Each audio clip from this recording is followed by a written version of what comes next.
Guédelon in France. To understand how castles were constructed,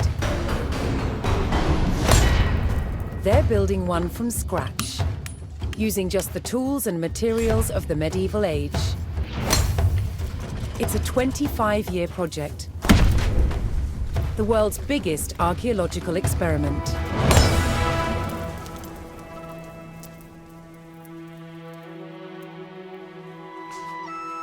The most important defensive feature of any castle was the wall surrounding it. Castle walls had to be incredibly thick in order to resist attack and absorb the impact of projectiles fired from trebuchets. The curtain wall was over 20 feet deep, interspersed with towers. In earlier Norman castles, they were square. But while on crusade, European knights saw that eastern towers were round. They realized that eliminating corners not only made them stronger, but also provided a better view of the surrounding landscape. Completing the walls will take some 30,000 tons of sandstone. Transport costs in the Middle Ages were incredibly expensive. So having a good supply of local stone close to the castle was vital. To extract it from the quarry, first a row of holes is hand-drilled. Once all the holes are ready, I'm ready to put in the iron wedges, and I'm ready to split it open by hitting very hard on each wedge with a big sledgehammer. The stone is split into usable blocks, then transported using horsepower and human effort.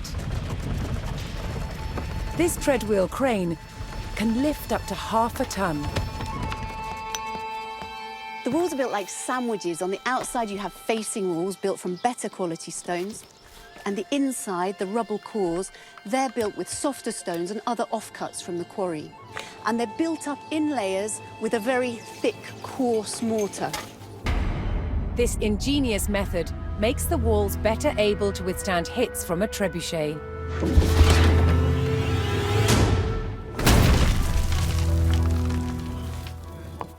Sandstone is too hard to be carved into intricate windows, vaults, and steps. Instead, softer, more expensive limestone is used. These sophisticated building techniques make castles the ultimate feats of medieval engineering. It's a testament to their construction that so many still stand today.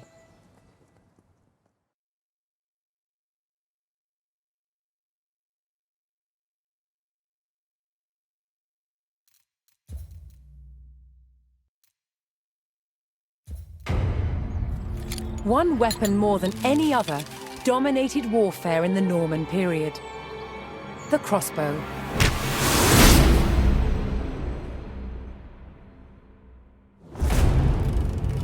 14th century crossbows like this were the culmination of centuries of development. With limbs made of steel, they were incredibly powerful.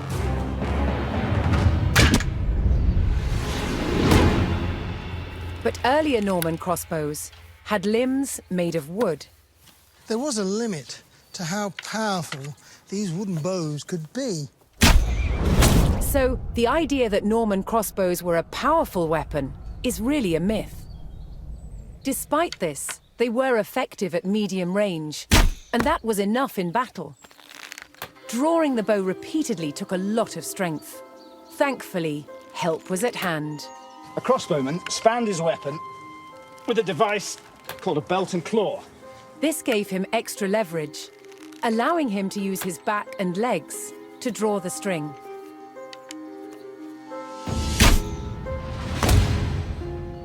Crossbowmen were vulnerable on a battlefield, so they carried large shields called pavises, so they could hunker down behind, load, pop up, shoot, and then duck back down again to reload. Crossbows were accurate, took less training, and used cheaper ammunition than the longbow. Most importantly, you could wait to take your shot, so they were perfect for siege situations.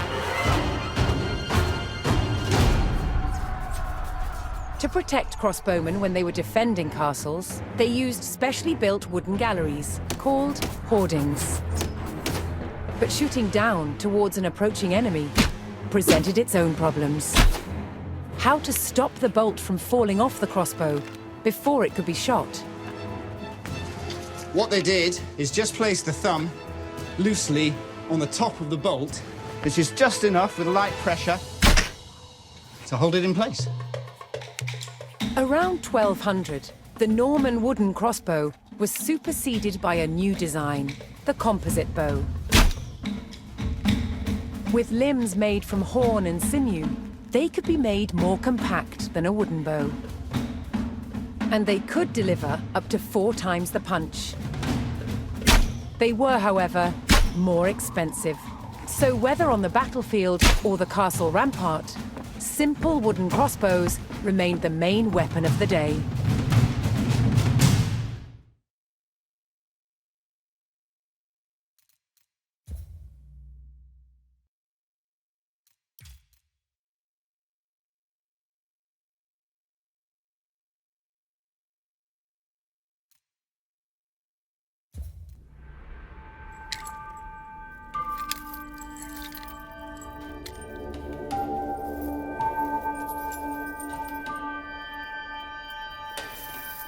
By 1100, the medieval knight was dressed from head to toe in mail.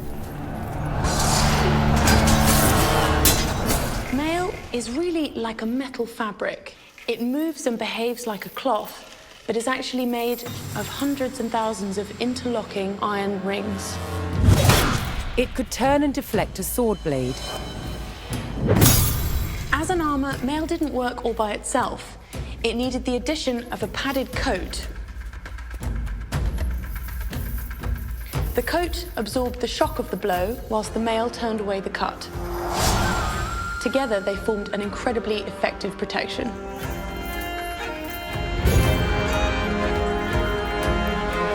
The first stage in making mail was to create wire to the right thickness. To do this, it was pulled through a drawing plate, which had a series of ever smaller holes, until you got wire of the desired gauge. To make the rings, we wind the wire onto a mandrel. And then we take it off the mandrel and cut the rings.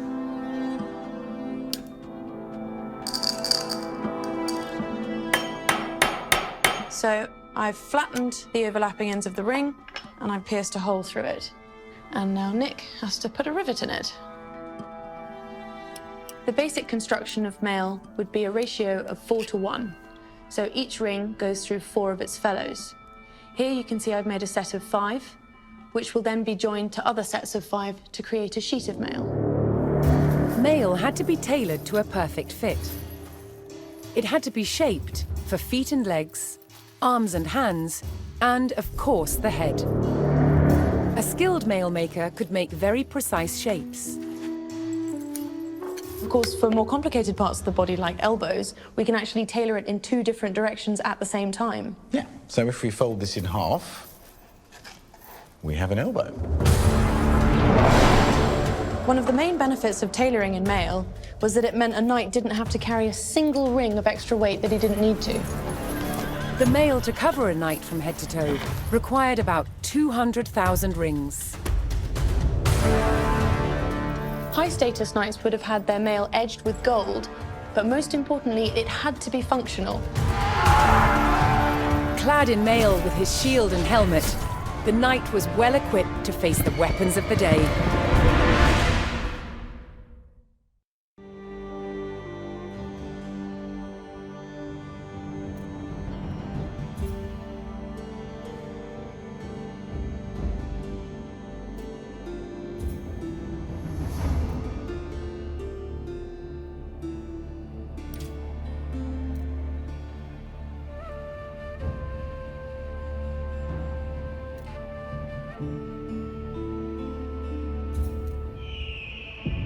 Norman domination over England was marked by their imposing castles and new laws. But one passion of theirs also impacted the land: hunting.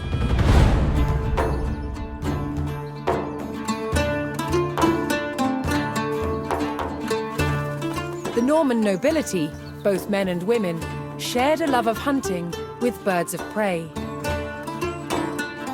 To preserve their hunting grounds, they took ownership of the land and outlawed hunting by commoners. Falcons hunt by flying to a great height, then dive-bombing their prey. They are kept hunting fit, using a lure, a pad of leather with bait attached. This prepared them for catching their prey, usually other birds such as rooks and pheasants.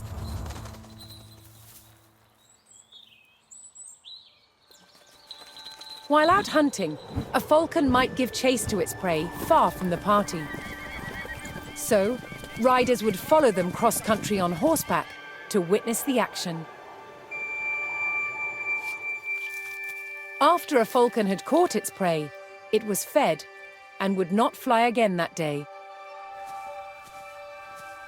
This meant many birds had to be taken on a hunt to keep the nobility entertained.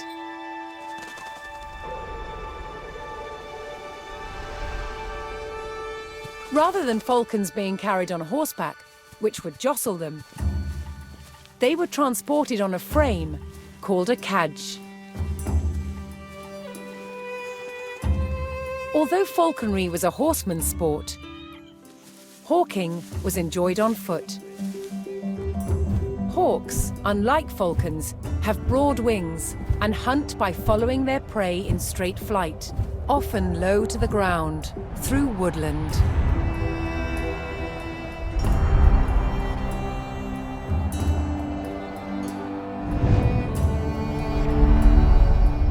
Hunting by sight, a falcon's vision is highly developed. When not hunting, they were kept calm by putting on a leather hood. The darkness stopped them becoming overstimulated and restless. Lords of the sky, controlled by the lords of the land. Falcons and hawks were symbols of power and status. They were central to Norman identity.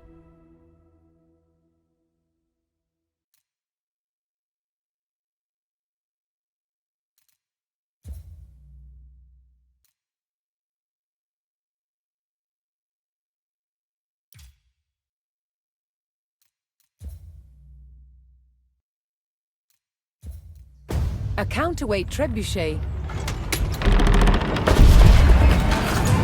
was the king of all siege engines. A catapult capable of smashing down castle walls from great distances.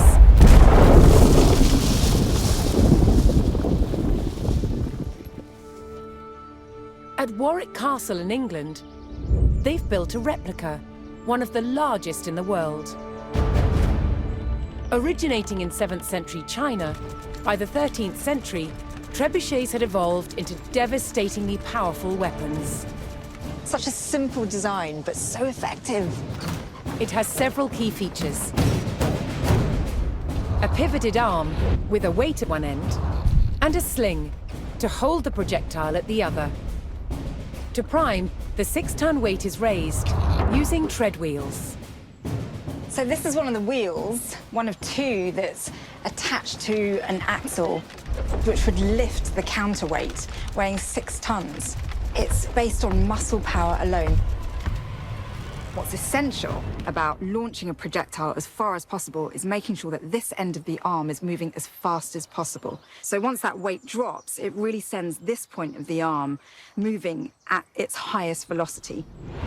This was done by positioning the pivot close to the counterweight and by launching the projectile from a sling.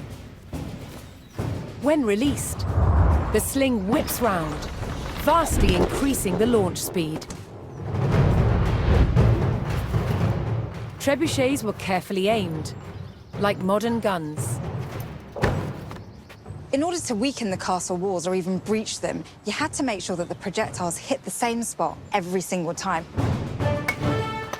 For each projectile to follow the same trajectory, they all had to be the same weight and shape. To achieve this, masons used a gauge. Now I'm going to load this projectile into the sling This one must weigh about 25 kilograms, but some projectiles can get up to 150 kilograms. That's the weight of 2 men. Trebuchets were also used to throw burning tar, beehives, even dead bodies. Anything to cause maximum distress to the enemy.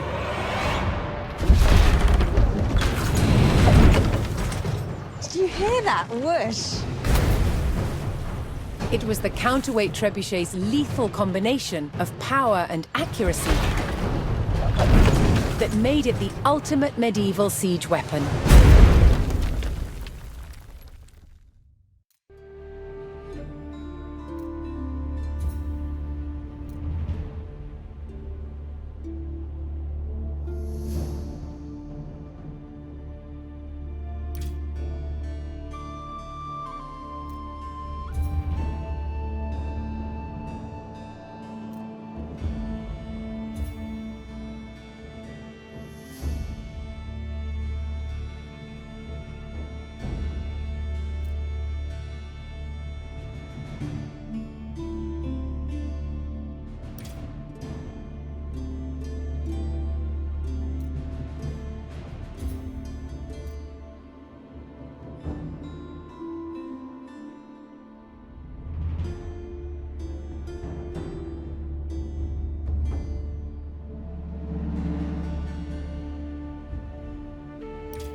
People often imagine that castle walls were just left as bare stone, but in fact they weren't. They were plastered, painted, and decorated.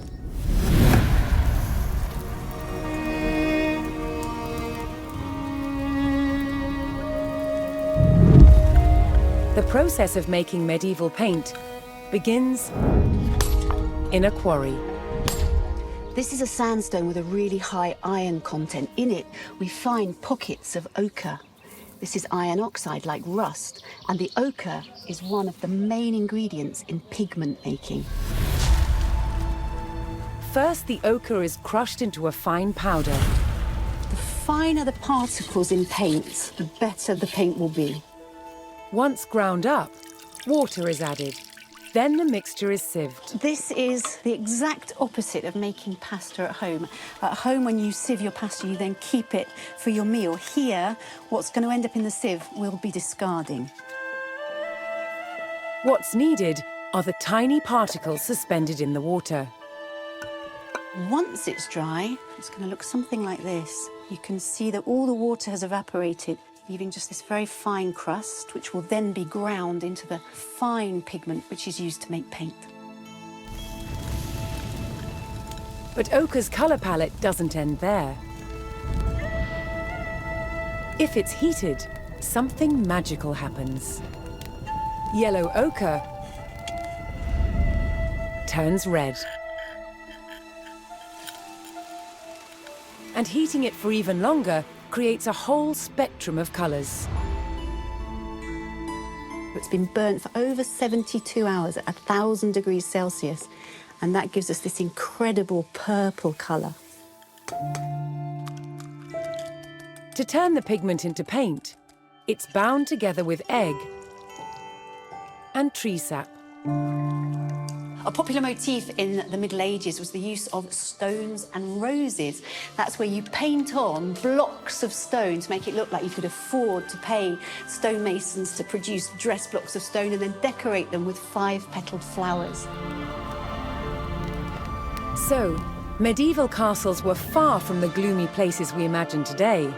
They were full of colour and light.